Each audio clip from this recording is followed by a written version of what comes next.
Mikkel, hvornår skal I til hjem? Hvad tænker du? Men hvornår skulle du egentlig hjem? Jeg tænkte bare, hvornår jeg skulle tage hjem. Men hvornår tager du egentlig hjem? Hvad tænker du? Jeg tænkte bare, hvornår du tog hjem. Hvad så, vloggen? Velkommen tilbage til min... Men, hvornår skal jeg egentlig tage hjem? Hvornår tager du hjem, sagde Mikkel. Hvad tænker du, sagde Axel. Jeg tænkte bare, hvornår du tog hjem, sagde Mikkel. Hvornår skal jeg tage hjem, sagde Axel.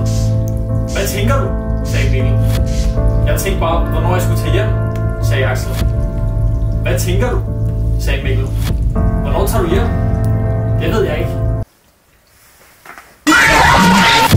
Men jeg vidste ikke, hvornår jeg skulle til hjem. Men hvornår skulle han egentlig hjem?